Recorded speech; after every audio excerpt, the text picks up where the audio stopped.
Bible मनुष्यों के साथ परमेश्वर के किए हुए वायदों से भरी हुई है और हर विश्वासी उन वायदों को बोल बोलकर प्रार्थना करता है, उन वायदों को अपने जीवन में क्लेम करता है। पर आपको बताऊं, जब तक आप उन वायदों को सिर्फ बोलते हो तब तक वो वायदे ही रहते हैं, लेकिन जैसे ही आप उन वायदों पर विश्वास के साथ चलना शुरू करते हो, वो वायदे परमेश्वर और आपके बीच में वाचा बन जाती है।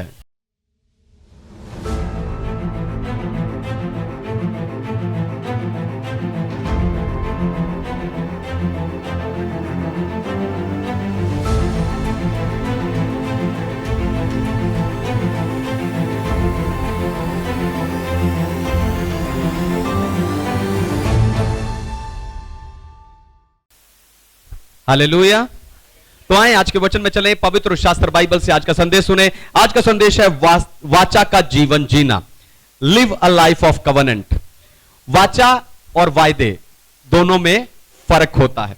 वाचा दो लोगों के बीच में बांधी जाती है जिन्हें उन्हें अंत तक निभाना होता है, लेकिन वायदा एक तरफा होता है जिसे एक व्यक्ति खुद से कहता है, खुद से आश्वासन देता है कि मैं ऐसा करूंगा।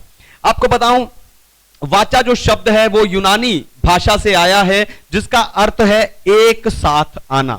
यानी वाचा दो लोगों के बीच में एक ऐसा एग्रीमेंट है जो उन्हें आपसी सहमति में लेकर आता है।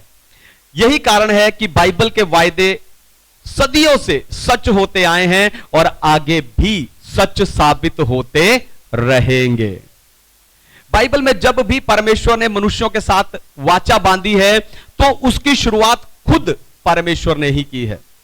परमेश्वर ने उस वाचा के नियमों और शर्तों को लागू किया है। परमेश्वर ने ही उन नियमों और शर्तों को तय किया है। यानी परमेश्वर खुद एक व्यक्ति को चुनते हैं, उसके साथ वाचा बांधते हैं और फिर परमेश्वर ही उस एक व्यक्ति को सारे मनुष्यों के लिए आशीष का कारण बना देते हैं। तो जब आप परमेश्वर के साथ वाचा बांधते हो, असल में आप खुद को सर्वशक्तिमान परमेश्वर के साथ बांध लेते हो। और जब आप परमेश्वर के साथ बंध जाते हो तब परमेश्वर आपके जीवन के उद्देश्य और बुलाहट को आपके ऊपर प्रकट करता है और आप सारी मानव जाति के लिए आशीष का कारण बन जाते हो। इसीलिए आज मैं आपको वाचा का जीवन जीने के लिए उत्साहित करने जा रहा हूं, लेकिन उससे पहले मैं चाहता हूं कि दुनिया भर से जितने विश्वासी स्पिरिचुअल पैशन असेंबली यानी आत्मिक उत्साह की सभा के संदेश को सुनते हैं, हम जोरदार ताली से उनका स्वागत करें।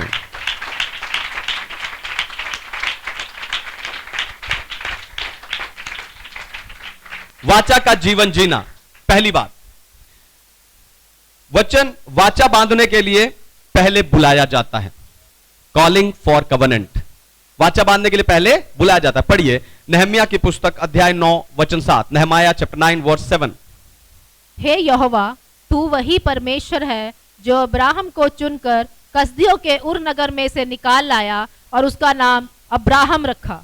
आमीन, परमेश्वर के नाम की महिमा हो। तो यहां पर नहम्याह कह रहा है कि अब्राहम को परमेश्वर ने चुना था, या अब्राहम को चुनने वाला परमेश्वर था। वाचा के इस रिश्ते की शुरुआत अब्राहम ने नहीं की थी, शुरुआत परमेश्वर ने की थी। परमेश्वर खुद अब्राहम के पास आए। हालेलुया, परमेश्वर खुद अब्राहम के पास आए थे। परमेश्वर उसे उसके देश से बाहर निकालकर, है ना, उसे एक नई पहचान दी, उसका नाम बदलकर उसे उसके देश से निकाला और उसका नाम बदलकर परमेश्वर ने उसे एक नई पहचान दी। परमेश्वर ने उसे कहा कि जहां तक तेरी दृष्टि जाती है वो सारी भूमि मैं तुझे और तेरे जो वंश को दे दूंगा। तो इतनी सच्ची और इतनी अच्छी और इतनी भली बुलाहट को कोई कैसे ठुकरा सकता था? इसलिए अब्राहम ने क्या किया है, परमेश्वर की बुलाहट को मान लिया। तो जैसे परमेश्वर ने अब्राहम को बुलाया, वैसे ही परमेश्वर आज विश्वासियों को बुलाते हैं। जैसे परमेश्वर ने अब्राहम को प्रस्ताव दिया, वैसे ही आज परमेश्वर हमें भी प्रस्ताव देते हैं। परमेश्वर ने हमें उसके साथ अनंत काल तक संगति रखने के लिए बुलाया है। हालेलुया, परमेश्वर ने हमें उसके साथ अनंत काल तक संगति रखने के लिए बुलाया है। उसने हमें यह कहकर आशीष देने का वायदा किया है कि जो लोग परमेश्वर से प्रेम करते हैं उनके लिए सब कुछ भलाई को उत्पन्न करता है। यानी परमेश्वर ने आपको बुलाकर आपके साथ वाचा बांधने की पहल कर दी है। हालेलुया। आपके साथ वाचा बांधने की पहल उसने कर दी है। दूसरी बात, वाचा को बांधना, मेकिंग द कवेनेंट, वाचा को बांधना। पढ़िए इब्रानियों अध्याय 11 वचन 8, हिब्रूज चैप्टर 11 वर्स 8। विश्वास ही से अब्राहम जब बुलाया गया तो आज्ञा मानकर ऐसी जगह निकल गया जिसे मिरास में लेने वाला था, और यह ना जानता था कि किधर जाता हूं, तो भी निकल गया। आमेन। परमेश्वर के नाम की महिमा हो। तो वाचा बांधने के लिए दोनों लोग नियम और शर्तों पर सहमत होने के लिए इकट्ठे होते हैं। अब्राहम ने परमेश्वर के नियम और शर्तों को माना और बिना यह जाने कि कहां जाना है वो अपना सब कुछ छोड़कर चल पड़ा। फिर उस वायदे के देश में पहुंचकर वहां परदेसी होते हुए वो तंबुओं में वहां रहा। विश्वास के साथ वो वहां तंबुओं में रहा। फिर उसके वाचा के जो वंशज थे, यानी उसका बेटा इसहाक और उसका पोता याकूब, वो भी विश्वास के साथ तंबुओं में रहे। अब हो सकता है कि आप में से कोई सोचे कि तंबू में रहना यह कैसा विश्वास है? तंबू में रहने के लिए कैसा विश्वास? ध्यान से सुनिए। वो तंबू में इसलिए रहा क्योंकि वो एक ऐसा नगर, एक ऐसा घर चाहता था जिसका आर्किटेक्ट, जिसका मिस्त्री, जिसका बनाने वाला खुद परमेश्वर हो। हालेलुया। जिसका खुद परमेश्वर हो। सोचकर देखो कि अब्राहम ने उस वाचा पर, परमेश्वर की उस वाचा पर कितना भरोसा किया कि बिना जाने कहां जाना है वो बस निकल गया। सोचकर देखो कि परमेश्वर की वाचा पर अब्राहम ने कितना विश्वास किया कि आगे क्या मिलेगा, कितना मिलेगा, कब मिलेगा, यह सोचे बिना अपना पीछे सब कुछ छोड़कर चल पड़ा। हालेलुया। आपको बताऊं, जब अब्राहम ने विश्वास के साथ परमेश्वर के वचन पर चलना शुरू किया, उसने उस वाचा को स्वीकार कर लिया, खुद को उस वाचा में जोड़ लिया, खुद को उस वाचा से बांध लिया है। बाइबल मनुष्यों के साथ परमेश्वर के वायदों से भरी हुई है और हर विश्वासी उन वायदों को बोल बोलकर प्रार्थना करता है और उन वायदों को अपने जीवन में क्लेम करता है, यानी अपने जीवन में उन वायदों का वो दावा करता है। ऐसा करना गलत नहीं है। व्यवस्था विवरण की पुस्तक 27 अध्याय से लेकर 30 अध्याय तक परमेश्वर ने यही चाहा कि इजरायली लोग अपने मुंह से बोलकर उसके साथ वाचा बांधें और उस वाचा में लिखे हुए सारे आशीष और श्राप के नियमों में सहमत हों। हालेलुया। उनमें वो सहमत हों, उन्हें वो स्वीकार करें। तो बाइबल परमेश्वर के है ना, तो बाइबल मनुष्य के साथ परमेश्वर के किए हुए वायदों से भरी हुई है और हर विश्वासी उन वायदों को बोल बोलकर प्रार्थना करता है, उन वायदों को अपने जीवन में क्लेम करता है। पर आपको बताऊं, जब तक आप उन वायदों को सिर्फ बोलते हो तब तक वो वायदे ही रहते हैं, लेकिन जैसे ही आप उन वायदों पर विश्वास के साथ चलना शुरू करते हो, वो वायदे परमेश्वर और आपके बीच में वाचा बन जाती है। हालेलुया। वो वाचा बन जाती है, यानी वाचा के लिए परमेश्वर ने बुला लिया और जब आपने उस वाचा पे काम करना शुरू किया, वो वाचा बंध गई। हालेलुया। तीसरी और आखिरी बात, वाचा को बनाकर रखना, कीपिंग द कवेनेंट, वाचा को बनाकर रखना। पढ़िए पहला कुरिन्थियों अध्याय 11 वचन 24, 1 Corinthians चैप्टर 11 वर्स 24।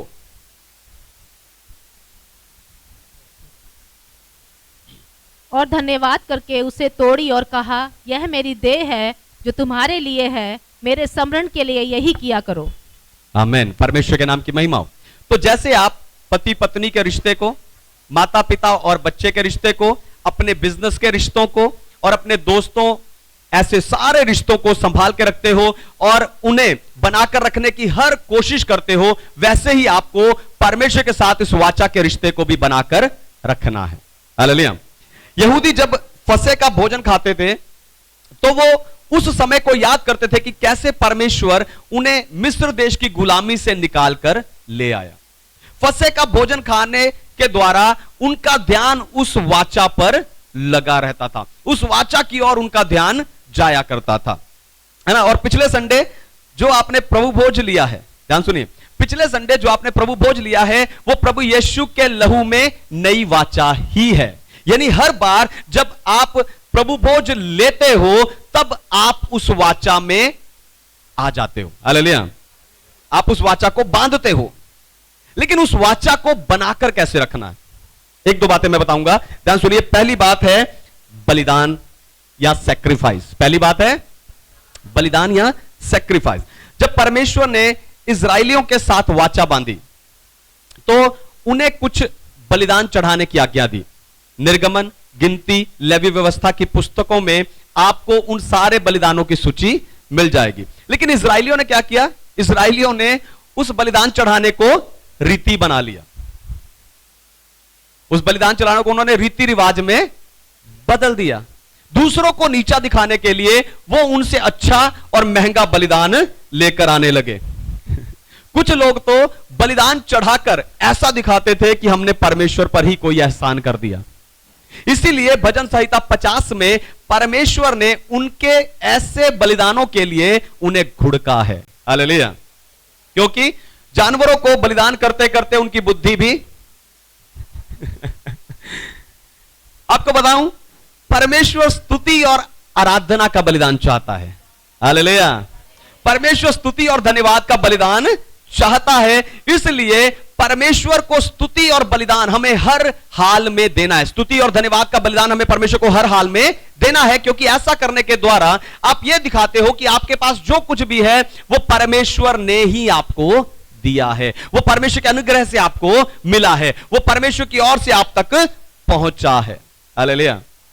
क्या आपने कभी अंदाजा लगाया, कभी बैठ के लिस्ट बनाई है कि परमेश्वर ने आपको क्या क्या आशीष दी है? जिस छत के नीचे आप रह रहे हो, जो खाना आज आप खा रहे हो, जो कपड़े, जो स्टाइल आज आपका है, जिस चर्च में परमेश्वर ने आपको रखा हुआ है, आपके पास जो काम और कमाई का साधन है, जो वरदान, जो सेवा उसने आपको दिया है, यह सब परमेश्वर की ओर से आपको मिला है। यह उद्धार, यह अनंत जीवन, यह सब आपको परमेश्वर की ओर से मिला है। इसलिए परमेश्वर आपके स्तुति और धन्यवाद रूपी बलिदान का हकदार है, हालेलुया, हालेलुया। वो आपके स्तुति और धन्यवाद का हकदार है। फिर इस वाचा को कैसे बना के रखना है? दूसरी बात, मन्नत यानी वाउस।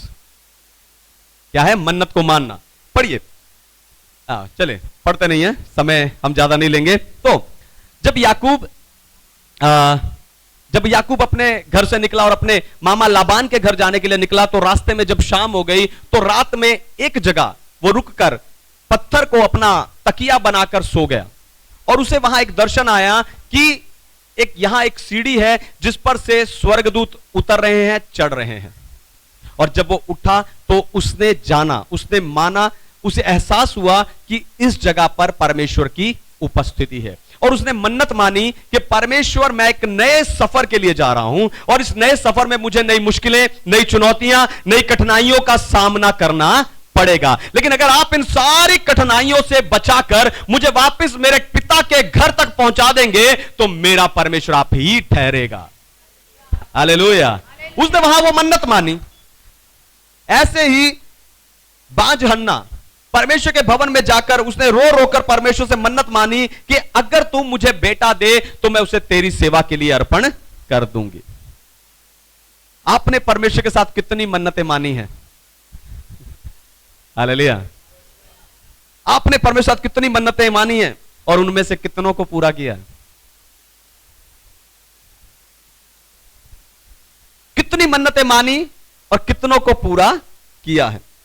सोचकर देखो, जब कोई व्यक्ति आपके साथ कुछ करने का, कुछ भलाई करने का वायदा करता है और उसे नहीं करता तो आपको कैसा लगता है?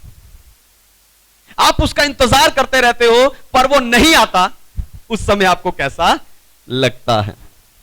जवान बच्चे जब यूथ कैंप में जाते हैं, बाइबल स्कूल में जाते हैं तो वहां पर जाकर वो परमेश्वर उस वातावरण में कई वायदे करते हैं, लेकिन कुछ ही हफ्तों में उन वायदों को भूल जाते हैं।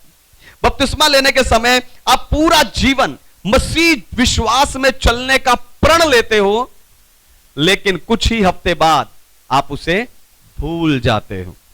आप दशमांश देने, सेवा करने, सुसमाचार सुनाने, हर संडे चर्च जाने, ऐसी कई मन्नतें परमेश्वर मांगते हो, बांधते हो, लेकिन आप उन्हें पूरा नहीं करते।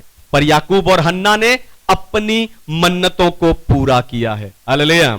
अगर आप चाहते हो कि परमेश्वर अपनी वाचा आपके जीवन में पूरा करे, तो पहले आपको आपकी मन्नतों को पूरा करना होगा। हालेलुया। आपको आपकी मन्नतों को पूरा करना होगा। तो पास्टर जी, मैंने मन्नत तो कहीं और मांगी थी, वहां जाऊं? आप जहां हैं वहीं पर उस मन्नत को पूरा करना है। हालेलुया। आप जहां हैं आपको वहीं उस मन्नत को पूरा करना है। तीसरी बात, उसे खोजना। तीसरी बात, उसे खोजना। सीख हिम। तो वाचा को बना के रखने के लिए आपको परमेश्वर को खोजना है।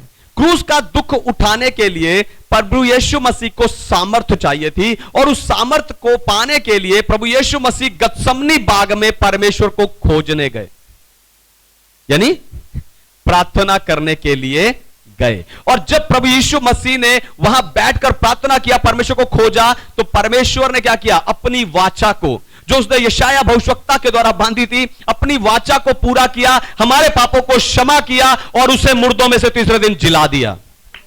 Hallelujah, hallelujah. जब पौलुस और सिलास बंदी गृह में थे, उनके हाथ, उनके पांव लिखा काठ में डाले हुए थे, और कल का दिन वो देखेंगे कि नहीं उन्हें कौन सी सजा मिलेगी उन्हें मालूम नहीं है, लेकिन वो आधी रात, लिखा आधी रात के समय वो क्या करने लगे हैं? आराधना, प्रार्थना में परमेश्वर को खोजने लगे हैं। हालेलुया। और जब उन्होंने आराधना में परमेश्वर को खोजा है तो बंधन खुल गए हैं। हालेलुया। सिर्फ उनके नहीं, उनके साथ जितने थे सबके बंधन टूट गए थे। हालेलुया।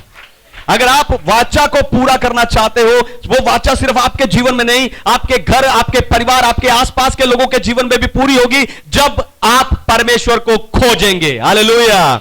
जब आप परमेश्वर को खोजेंगे, बंद कोठरी में जाकर, जब आप प्रार्थना में, आराधना में परमेश्वर को खोजेंगे, बंधन टूटेंगे, वाचा पूरी होगी। हालेलुया। क्योंकि जब आप लगातार परमेश्वर को खोजते हो तो परमेश्वर के वायदे और परमेश्वर की वाचा आपको खोजती है। Hallelujah, hallelujah.